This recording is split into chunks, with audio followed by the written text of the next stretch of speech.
Friends, welcome to my YouTube channel Shiksha Mantra में। राधा चौधरी आपका स्वागत करती हूँ आपके चैनल शिक्षा मंत्र में।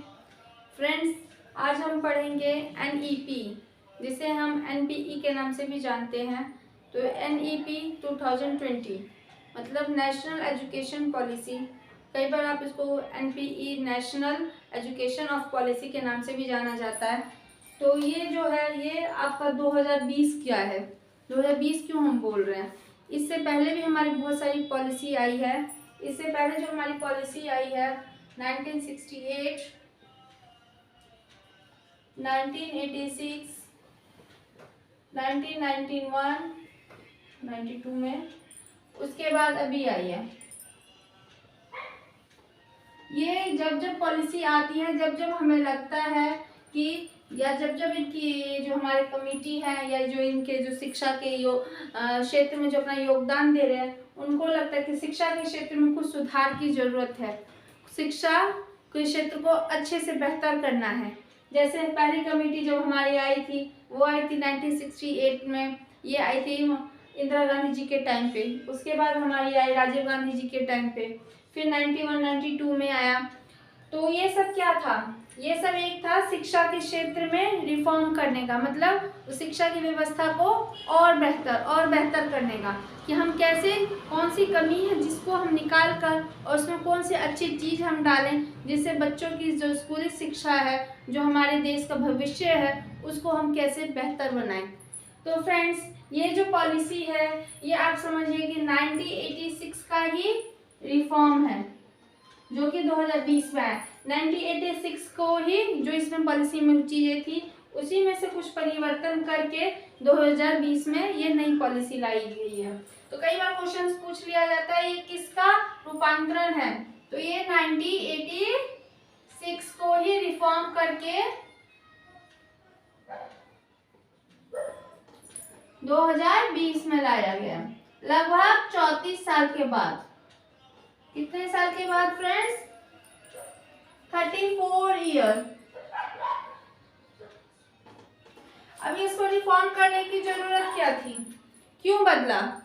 इसका हमारा उद्देश्य था जो 2 करोड़ बच्चे या उससे भी ज्यादा बच्चे हैं जो स्कूल ड्रॉप आउट हैं, जो बिल्कुल स्कूल छोड़ चुके हैं किसी न किसी रीजन से, चाहे वो गरीबी के कारण या बाल मजदूरी के कारण या घर में शिक्षा की व्यवस्था ना होने के कारण या विद्यालय दूर होने के कारण, कितने सारे रीजन हो सकते हैं। तो जो बच्चे स्कूल ड्रॉप आउट हैं, जो स्कूल छोड़ चुके हैं, उसको स्कूल के क्षेत्र के, स्कूल के कानून के अंदर में लाना है हमें। तो ये जो था इसका जो रिफॉर्म करने का मेन एम था वो ये था, जो ड्रॉप आउट स्कूल के बच्चे हैं, जो स्कूल विद्यालय छोड़ चुके हैं, जो बिल्कुल नहीं पढ़ रहे हैं, उनको कैसे हमें पढ़ाना है, उनकी व्यवस्था को हमें कैसे अच्छा करना है। तो ये कमेटी जो है, ये कमेटी जो प्रस्तुत की गया था, ये रिपोर्ट आपका प्रस्तुत किया गया था 31 मई 2019 में। मैंने सिर्फ 19 लिखा है तो आप यहाँ पर 2019 कर लीजिए, ओके। तो ये कब रिपोर्ट पेश की गई थी? डॉक्टर के कस्तूरी रंगन के अध्यक्षता में की गई थी। ये जो रिपोर्ट पूरी है एनईपी, ये इसके जो अध्यक्ष हैं या इसके जो हेड है, कई बार एग्जाम में पूछा जाता है, तो वो है हमारे डॉक्टर के कस्तूरी रंगन। ये आप इसको हेडलाइन करके जरूर कर लीजिएगा, ये बहुत ही इम्पोर्टेंट पॉइंट है। इन्होंने क्या कहा कि ये हमें क्यों करना है, इसमें क्या ऐसा पुरानी चीजों में ऐसी क्या खामियां थी जिसकी वजह से हमें इसको चेंज करना पड़ा।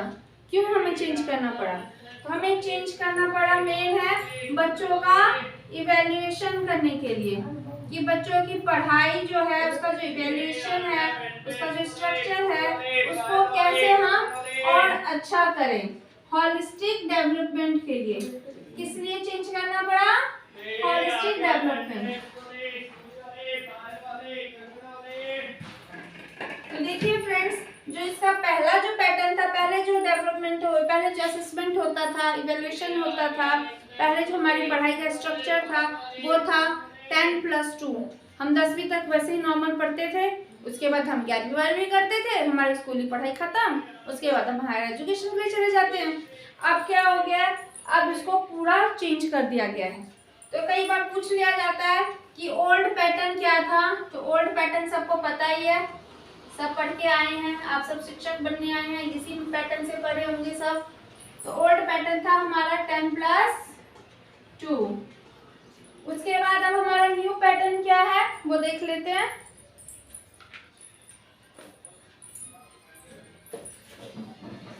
हमारा न्यू पैटर्न है 5+3+3+4।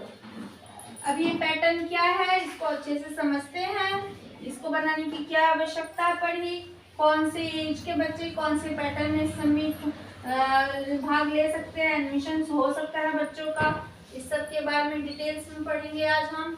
फिर उसके बाद टीचर के एजुकेशन के बारे में भी, तो हम चिल्ड्रंस के एजुकेशन के बारे में पढ़ रहे हैं, लेकिन जब चिल्ड्रन पढ़ेंगे हमें टीचर की भी आवश्यकता होगी, और टीचर की आवश्यकता होगी तो मतलब हमें टीचर के एजुकेशन पे भी काम करना होगा, उसके भी रिक्वायरमेंट को हमें बढ़ाना होगा। तो जैसे इसका न्यू पैटर्न जो है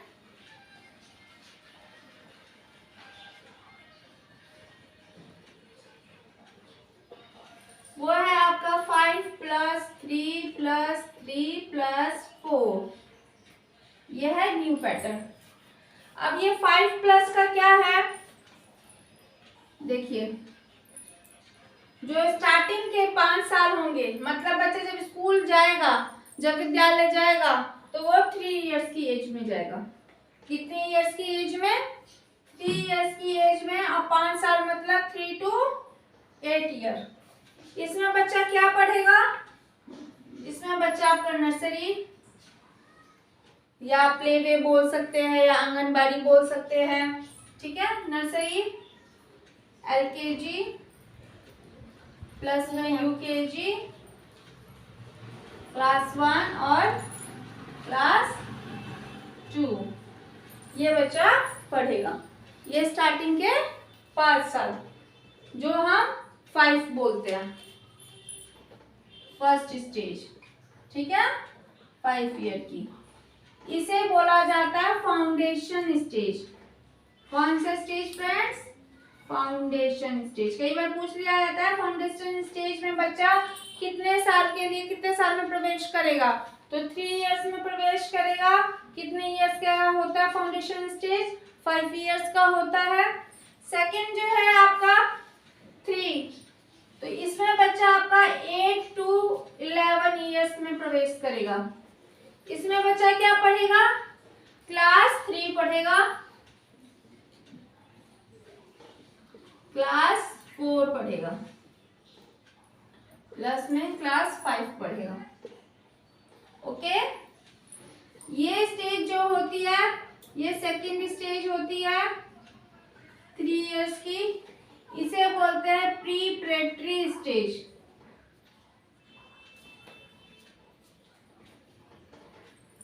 ठीक है, तो अब गवर्नमेंट ने रूल बना दिया। कई बार आप देखेंगे कि क्या होता है स्कूलों में इंग्लिश के लैंग्वेज पे ज़्यादा फोकस दिया जाता है, सिर्फ इंग्लिश में पढ़ो, इंग्लिश में पढ़ो, अपना रीजनल लैंग्वेज छोड़ दो, हिंदी मत पढ़ो। तो ऐसा नहीं होगा। अब जो फाउंडेशन स्टेज होगा उसमें बच्चे को रीजनल लैंग्वेज में ही पढ़ाया जाएगा, मतलब क्षेत्रीय भाषा में ही, उसकी जो मदर टंग भाषा है उसमें ही पढ़ाया जाएगा। ये एक इसका ये नया रिफॉर्म किया गया है। उसके बाद 8 to 11 इयर्स में क्या होगा? इसमें बच्चा प्रिपरेटरी स्टेज में क्लास 3, क्लास 4, क्लास 5 तक पढ़ेगा।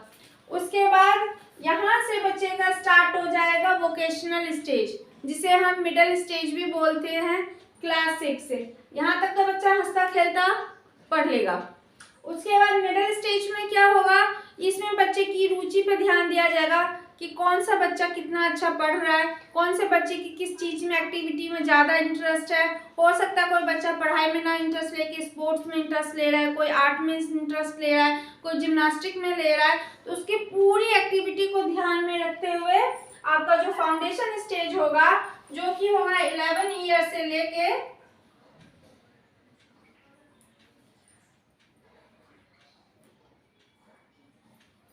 14 ईयर तक, इसमें आपका बच्चा पढ़ेगा क्लास 6, क्लास 7, 8। ये स्टेज आपका थर्ड स्टेज होगा और इस स्टेज को बोला जाता है मिडल या फिर फाउंडेशन वोकेशनल स्टेज। वोकेशनल इसलिए कि बच्चा सिर्फ एक फील्ड में अच्छा नहीं होगा, वो बहुत सारी फील्डों में अपना काम कर पाएगा। वो सिर्फ पढ़ाई में ही अच्छा नहीं होगा। हो सकता है किसी बच्चे का सिंगिंग में इंटरेस्ट है तो सिंगिंग में पार्ट लेगा, सिंगिंग उसको सिखाया जाएगा। हो सकता है किसी बच्चे का कुकिंग में इंटरेस्ट हो, किसी बच्चे का स्पोर्ट्स में इंटरेस्ट हो, आर्ट में इंटरेस्ट हो, किसी भी चीज में इंटरेस्ट होगा तो वो अदर चीजें भी सीख पाएगा। इसीलिए इस स्टेज को कहा गया है वोकेशनल स्टेज, ताकि बच्चा जब स्कूल से बाहर निकलेगा, विद्यालय से जब बाहर जाएगा तो उसे पढ़ाई ही नहीं, उसके अलावा भी बहुत सारी चीजें लेके जा पाएगा। उसके बाद आपका थर्ड स्टेज आ जाता है 14 to 18 ईयर्स। इसमें आ जाएंगे हम हायर एजुकेशन के ऊपर। हायर एजुकेशन मतलब हमारा 9th चालू हो जाएगा, फिर उसके बाद 10th, फिर 11th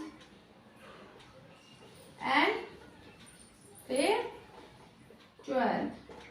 मतलब ये वो स्टेज होता है जब बच्चे पे बहुत ज्यादा प्रेशर होता है, घर वालों के भी, स्कूल का भी, टीचर्स का भी, हर किसी का प्रेशर होता है, क्योंकि ये एक टर्निंग पॉइंट होता है। यहीं से बच्चे का आगे का भविष्य डिसाइड किया जाता है। तो यहाँ पे क्या होगा, यहाँ पे ये चेंजेस किया गया है। पहले क्या होता था, 10th के बाद बच्चों को आर्ट्स, कॉमर्स, साइंस इस 3 डिवीजन में बांट दिया जाता था। और उसके बाद अगर कोई आर्ट्स का बच्चा है तो ठीक ठाक होगा, ये माइंडसेट बना लिया जाता था। कॉमर्स का बच्चा है या साइंस का बच्चा है तो बहुत ही अच्छा होगा।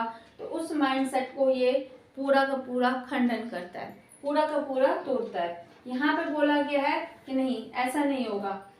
यहाँ पे बच्चा अपनी इच्छा के अनुसार, अपने इंटरेस्ट के अनुसार पढ़ना चाहेगा, और हो सकता है कि उसका चेंज करने का मन हो, या फिर हो सकता है उसका मतलब एक ही सब्जेक्ट के अलावा दूसरे सब्जेक्ट में भी इंटरेस्ट हो तो वो भी पढ़ सकता है। और जो पढ़ता है वो उसको सर्टिफिकेट्स या डिप्लोमा दिया जाएगा।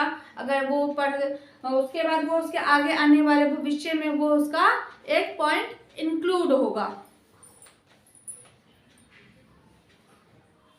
तो यहाँ पे क्या दिया गया है, ऑल सब्जेक्ट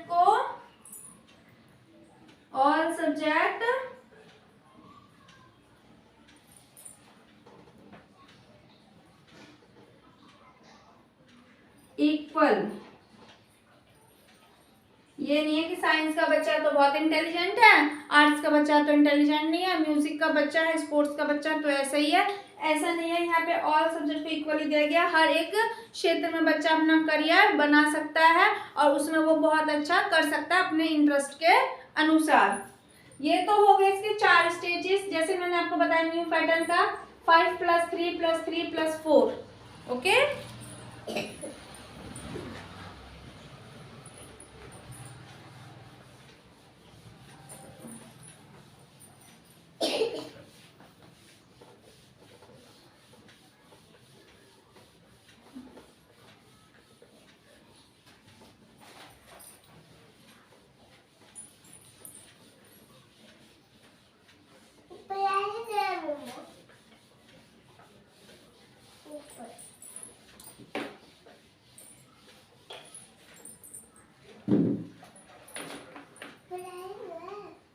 बेटा। अब फ्रेंड्स हम पढ़ेंगे हायर एजुकेशन के बारे में।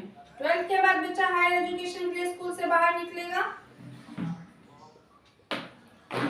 है ना। फिर उसके बाद वो कुछ कर पाएगा। अब मान लीजिए कि कोई बच्चा साइंस का है, वो साइंस से पढ़ना चाहता है, उसने 12th तक साइंस से ली, लेकिन हो सकता है उसने फर्स्ट ईयर भी साइंस किया, उसके बाद उसका इंटरेस्ट साहित्य पढ़ने का कर गया, फिर वो क्या करेगा, फिर वो साहित्य पढ़ना चाहता है। हो सकता है इंटरेस्ट इंसान का ना साइंस के साथ कब कब चेंज हो जाए, कुछ पता नहीं है ना। तो वही चीज़ है यहाँ पे हायर एजुकेशन में क्या चेंजेस किया गया है। चेंजेस किया गया, अगर बच्चा कुछ 1 साल पढ़ता है कोई भी सब्जेक्ट, या मान लीजिए आर्ट्स से साइंस 1 साल से बीएससी करता है, 1 साल ही कर पाता है, तो 1 साल के लिए उसको सर्टिफिकेट दिया जाएगा। कि हाँ इस बच्चे ने इस सब्जेक्ट में इस स्ट्रीम में 1 साल ये पढ़ा है। सर्टिफिकेट दिया जाएगा। ये सर्टिफिकेट उसका क्या वैल्यू करेगा, ये सर्टिफिकेट उसका ये वैल्यू करेगा कि इन फ्यूचर अगर जब उसे किसी जगह ये बताना है कि हाँ मैंने ये सब्जेक्ट पढ़ा है, तो इसको ये पूरा इसको वैल्यू किया जाएगा। हाँ इस बच्चे ने 1 साल ये पढ़ा है, इसको इस चीज के बारे में नॉलेज है, इसको ज्ञान है। अगर मान लीजिए कोई बच्चा 2 साल पढ़ता है किसी चीज को, तो उसको डिप्लोमा दिया जाएगा। और अगर 3 साल पढ़ता है तो सबको पता ही है डिग्री। और अगर 4 साल पढ़ता है तो डिग्री प्लस में क्या, डिग्री प्लस में वो क्या कर पाएगा उस सब्जेक्ट के ऊपर या उस चीज के ऊपर जिसको 4 साल पढ़ा है रिसर्च कर पाएगा। तो ये एक हायर एजुकेशन का पैटर्न में चेंजेस हुआ है। ओके फ्रेंड्स, उसके बाद कई बार पूछ लिया जाता है कि NCPEFCCE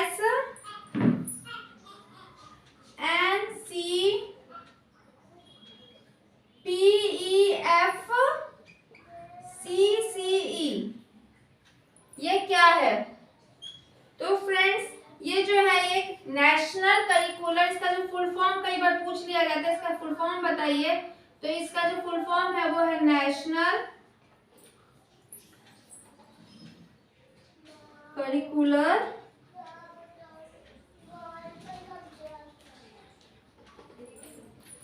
एंड पेडागोजिकल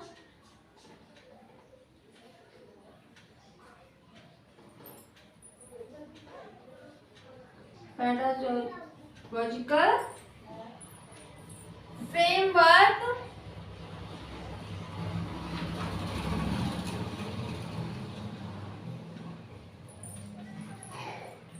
फॉर किसके लिए? अर्ली चाइल्ड एजुकेशन के लिए, अर्ली चाइल्डहुड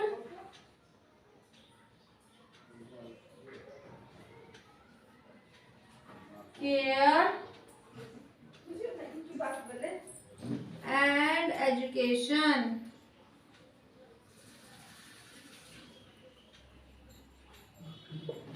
तो कई बार आपसे पेपर में पूछा जाता है NCPEFCCE का फुल फॉर्म क्या है। ये कई बार एग्जाम में आ चुका है, इसलिए इस फॉर्म को इसको आप जरूर लिखिएगा और डबल स्टार लगा के लिखिएगा, ताकि आप जब नोट्स बनाएंगे और जब इसको रिवाइज करेंगे तो इस पर को एक बार ध्यान से देख लेंगे। National curricular and pedagogical framework for early childhood care and education. Okay friends, उसके बाद एक कमेटी बनाई गई। वो कमेटी क्यों बनाई गई? वो कमेटी बनाई गई जिससे बच्चों का पूरा असेसमेंट किया जाए। पूरा असेसमेंट का मतलब है होलिस्टिक असेसमेंट किया जाए, सिर्फ पढ़ाई का ही नहीं, उसके हर एक एरिया को फोकस किया जाए, हर एक एरिया पे ध्यान दिया जाए कि बच्चा का कहाँ पे विकास हो रहा है, कितना विकास हो रहा है, हमारी पढ़ाई में कहाँ कमी है, पूरा चेक करने के लिए। तो कई बार पूछ लिया जाता है परख क्या है। तो परख जो है वो एक नेशनल PARAKH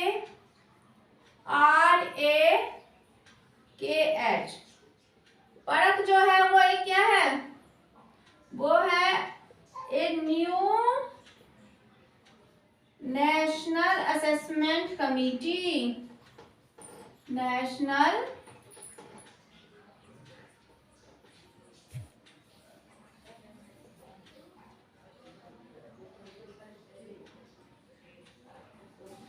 असेसमेंट कमेटी। कई बार क्वेश्चन आपको बन के आ सकता है कि क्या है परख?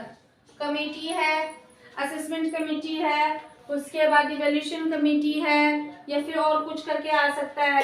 तो यह एक जो है परख एक न्यू नेशनल असेसमेंट कमेटी है जो कि बच्चों का होलिस्टिक डेवलपमेंट करने के लिए बनाई गई है।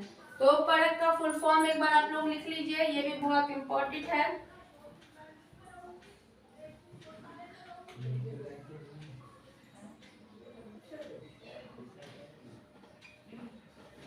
परख performance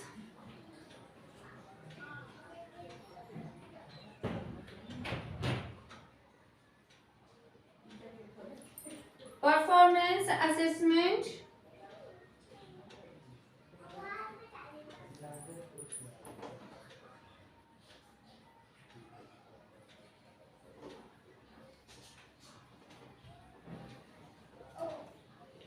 review and analysis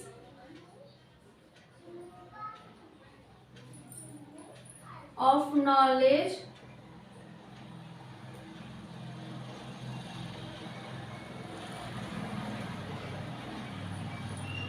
knowledge for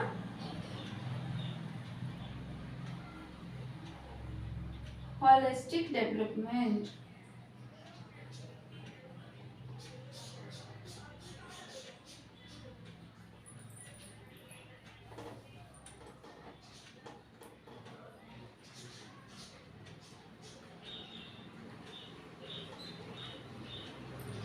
okay friends, तो ये आप जरूर इसको लिख लीजिएगा। Performance assessment, review and analysis of knowledge for holistic development. मतलब बच्चे का चहुमुखी विकास को आकलन करने के लिए एक कमेटी बनाई गई जिसका नाम है परख। इसका उद्देश्य था बच्चे का सिर्फ पढ़ाई पे बटन ना डालना कि बच्चा सिर्फ पूरे साल ये सोचे कि अरे बोर्ड आने वाला है, अरे लास्ट ईयर है, या फिर लास्ट टाइम एग्जाम, जैसे साल का लास्ट टाइम होता है तो उसी टाइम बच्चा पढ़ता है, अच्छे से पेपर कर लिया, सिर्फ 60-70% आ गए और उसके बाद हो गया उसका। ऐसा नहीं होगा। अब क्या होगा, बच्चे की हर एक एक्टिविटी पे पूरा ध्यान दिया जाएगा। बच्चे की कहाँ पे प्रैक्टिकल्स है, थ्योरी है, फिर उसके बाद और अदर एक्टिविटीज है, सबको ग्रेडिंग किया जाएगा, सबका मार्किंग किया जाएगा और उसके बेस पे लास्ट में इवैल्यूएशन होगा। लास्ट में इवैल्यूएशन होगा, पूरा चहुमुखी विकास होगा। ओके, अब आ जाते हैं टीचर्स के एजुकेशन के ऊपर। अब बोलेंगे एनपी में तो सिर्फ चिल्ड्रंस के एजुकेशन के बारे में बताया गया है। हाँ, चिल्ड्रंस के बारे में बताया गया है कि चिल्ड्रन की एजुकेशन ऐसी होगी, लेकिन कुछ चीजें ऐसे हैं जिसको आपको देखना जरूरी है और उससे एग्जाम में क्वेश्चंस भी बनते हैं। जैसे इस रिपोर्ट को बनाने में कितना टाइम लगा। ये जो एनईपी का जो रिपोर्ट बना कस्तूरी रंगन की अध्यक्षता में, इसको बनाने में कितना टाइम लगा, कई बार पूछ लिया जाता है। तो फ्रेंड्स, ये 2017 से तैयार हुआ, स्टार्ट हुआ और बनकर जो तैयार हुआ ये 2019 में हुआ। जैसे मैंने आपको बताया था स्टार्टिंग में ही 31 मई 2019 में हुआ। तो ऑलमोस्ट जो टाइम लगा वो 2 इयर्स का लगा। ये एक इम्पोर्टेंट पॉइंट है, इसको जरूर मेंशन करिएगा। ये छोटे छोटे ट्रिक वाले क्वेश्चन है जो पेपर में पूछे जाते हैं और आपको कोई थ्योरी नहीं लिखना होता है, कोई बड़ा पैराग्राफ नहीं लिखना होता है, आपको इस छोटे छोटे पॉइंट्स ही होते हैं मेंशन, जो कि एकदम सटीक आंसर देना होता है और आपको पूरा मार्क्स मिल जाते हैं। 2017 से स्टार्ट हुआ, 2019 में खत्म हुआ, 2 वर्ष का टाइम लगा। उसके बाद कई बार पूछा जाता है HRD का नाम चेंज हो गया, रीनेम हो गया ना ये, तो इसका रीनेम होके क्या नाम हुआ है, एजुकेशन मिनिस्ट्री। क्या हुआ फ्रेंड्स, एजुकेशनल,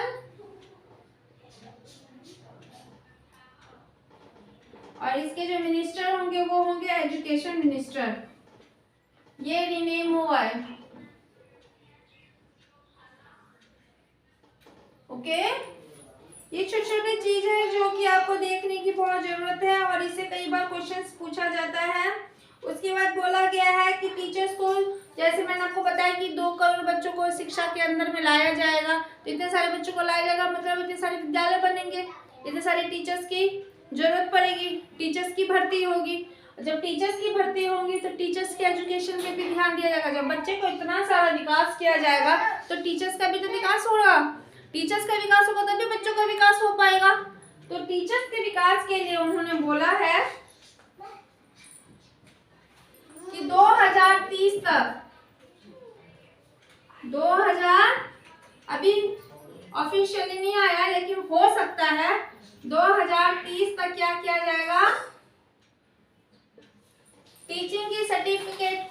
4 ईयर का, भी तो डीएलएड है ना जो कि 12th के बाद हो जाता है। अब उसके बाद क्या कर दिया जाएगा, टीचिंग सर्टिफिकेट्स को यानी कि बीएड को भी 4 इयर्स का कर दिया जाएगा। कितने साल का? और 4 ईयर का कर देने का मतलब ये नहीं है कि जो 2 साल का कर चुके हैं, जो 1 साल का किया उनका बर्बाद हो जाएगा, ऐसा नहीं होगा फ्रेंड्स। 4 ईयर का कर दिया जाएगा उन लोगों के लिए जो आफ्टर 12th करेंगे, जो आफ्टर 12th बीएड करना चाहते हैं वो 4 ईयर का करेंगे। अब मान लीजिए किसी ने ग्रेजुएशन कर लिया है, उसके बाद वो बीएड करना चाहता है, तो ग्रेजुएशन के बाद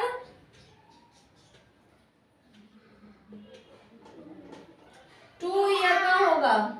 और अगर मान लीजिए किसी ने पीजी कर रखा है और उसके बाद वो करना चाहता है बीएड, तो कितने साल का हो जाएगा? 1 साल का हो जाएगा।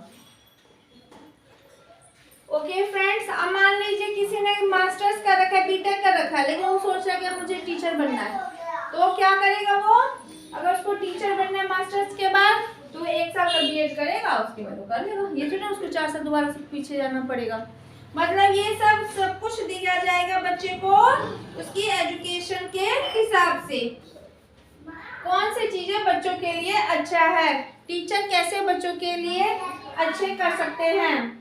उसके बाद है टीचर्स का भी बहुत शोषण होता है ना फ्रेंड्स। अगर मान लीजिए कोई बहुत अच्छा टीचर है, वो किसी से डरता नहीं है, वो बेबाक बोलता है, तो क्या करते हैं, उस टीचर का क्या करवा देते हैं? ट्रांसफर करवा देते हैं। क्या करवा देते हैं? ट्रांसफर।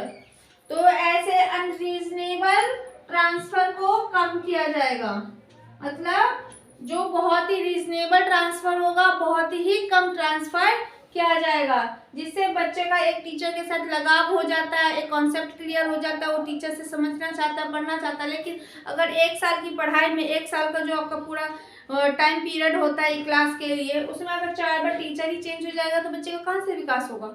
इसलिए क्या किया जाएगा, अवॉइड किया जाएगा ट्रांसफर को। ओके, उसके बाद बाकी जो मेन एक्टिविटीज होती हैं, कई बार आपने देखा होगा इलेक्शंस होते हैं तो उसमें भी टीचर्स को लगा देते हैं, पोलियो बूथ होता है उसमें लगा देते हैं, मतलब अदर एक्टिविटी में जो लगा दिया जाता है टीचर्स को, उसको रिड्यूस किया जाएगा। अदर एक्टिविटी जिसमें टीचर्स को इंक्लूड किया जाता है उसको क्या करेंगे? रिड्यूस, मतलब वहां टीचर्स को आप नहीं भेज सकते। उसके बाद जैसे मैंने आपको बताया टीचर्स की एजुकेशन पे ध्यान दिया जाएगा, तो टीचर्स पेडागोजी अच्छे से कर पा रहा है कि नहीं कर पा रहा है, बच्चे को कॉन्सेप्ट अच्छे से समझ पा रहा है कि नहीं समझ पा रहा है, टीचर्स पेडागोजी को कितने अच्छे से कर पा रहे हैं, इस पे ध्यान दिया जाएगा। तो टीचर्स के एजुकेशन में बीएड 4 साल का हो जाएगा। उसके बाद टीचर्स का पूरा होलिस्टिक डेवलपमेंट कैसे टीचर्स को ट्रेन किया जा रहा है, टीचर्स कैसे ट्रेनिंग लेके आ रहे हैं, फिर उसके बाद उनके अंदर क्या क्या गुण है, कैसे उनका ट्रांसफर रुका जाए, कैसे उनको अदर एक्टिविटी से रिड्यूस करके उनको बच्चों की पढ़ाई पर फोकस किया जाए, इस सब पर भी पूरा ध्यान दिया जाएगा। तो ये एक शॉर्ट वीडियो है कि मैंने आपको पूरा डिटेल में बताने की कोशिश की एनपीई के बारे में, जिसे हम एनईपी बोलते हैं, कि 2020 एनईपी लाने का मेन मकसद क्या था, किसकी अध्यक्षता में आई, बच्चे को कैसे बर्डन कम किया जाए। जैसे मैंने आपको बताया अभी जो चल रहा है right to education act 6 to RT चल रहा है ना हमारा, एक वीडियो इस पे भी लेके आऊंगी मैं। 6 to 14 ईयर्स के बच्चों को फ्री एंड कंपलसरी एजुकेशन, अब इसको भी बढ़ाकर 3 to 18 ईयर्स करने की बात चल रही है। अभी ये फाइनली हुआ नहीं है, लेकिन मे बी ये बहुत जल्दी हो जाएगा। मतलब अभी आप देखें कि सारे गवर्नमेंट और प्राइवेट स्कूलों में 6 साल से 14 साल के बच्चों को राइट टू एजुकेशन एक्ट के तहत फ्री एजुकेशन दिया जाता है, कंपलसरी है। अब इसको बढ़ाकर क्या कर दिया गया कि बच्चा पूरा नर्सरी से लेकर 12th तक पूरा फ्री पढ़ेगा। मतलब जो बच्चा इस क्राइटेरिया के अंदर आता है वो बच्चा को पूरी एजुकेशन, ये नहीं कि हमने सिर्फ 8th क्लास तक पढ़ाया फिर छोड़ दिया, पूरा का पूरा ध्यान देके 3 क्लास से 3 ईयर से 18 ईयर्स तक पढ़ाया जाएगा। ये अभी ऑफिशियली नहीं पास हुआ है, लेकिन इस पे बात चल रही है, बहुत जल्दी ये भी क्लियर हो जाएगा। फिर इसके बाद ये किसकी अध्यक्षता में आई, ये डॉक्टर के कस्तूरी रंगन की अध्यक्षता में आई। इसको बनने में कितना समय लगा, इसका नया पैटर्न क्या था, यह किसका रिफॉर्म है, 1986 का रिफॉर्म है। उसके बाद ये कितने साल बाद आया। फिर उसके बाद इसमें किसके एजुकेशन के बारे में बात की गई है, परख का फुल फॉर्म क्या है। ये सब बहुत ही इंपॉर्टेंट क्वेश्चंस है। अगर आप इस टॉपिक को अच्छे से 2 बार आप इस वीडियो को देख रहे हैं और अच्छे से नोट्स बना रहे हैं फ्रेंड्स, तो इसमें से आपके 5 नंबर पक्के हैं। मतलब 90 मार्क्स का सीडीपी होता है। मैं ये नहीं कह रही 5 नंबर आपके पूरे 30 नंबर के सीडीपी में से पूरे 5 नंबर का इसी टॉपिक से आ जाएगा, लेकिन हाँ 90 नंबर का सीडीपी है उसमें ये जरूर आ जाएगा 5 नंबर तक का। तो आप ये जरूर अच्छे से करिएगा। इसमें से आपके 2-3 नंबर तो आराम से आप इजीली निकाल पाएंगे और अच्छे से करेंगे तो पूरे के पूरे 5 नंबर भी ले पाएंगे। एक एक बूंद कहते हैं ना, बूंद बूंद से घड़ा भरता है। इसी तरीके से एक एक नंबर से कब 30 नंबर होगा और कब 30 से 90 होगा और कब 90 से 120 होगा आपको पता भी नहीं चलेगा। एक एक करके आप नोट्स बनाते जाइए और उसकी तैयारी करते जाइए। उसके अलावा इसका जो आपका देखिए इसके बहुत सारे पॉइंट्स थे, जैसे एनपीई 2020 मैंने अब बताया। इसके बाद एनसीएफ 2005 है, फिर आरटी है, आरटी 2009 है। इस सब के बारे में भी हम बात करेंगे धीरे धीरे नेक्स्ट वीडियो जब मैं लाऊंगी। आई थिंक आपको ये वीडियो अच्छा लगा हो, आपको समझ में आया हो। अगर आपको अच्छा लगा हो तो इसको जरूर लाइक शेयर एंड सब्सक्राइब करिएगा और ज़्यादा से ज़्यादा लोगों को शेयर करेंगे जिनको ज़रूरत है और वो जो देख नहीं पा रहे या समझ नहीं पा रहे, मे भी उनको ये वीडियो देख के कुछ इजी तरीके से समझ में आ जाए और उनके लिए ये वीडियो हेल्पफुल हो। तो आई होप आपको अच्छा लगा होगा। ओके फ्रेंड्स, चलती हूँ, गुड बाय, टेक केयर।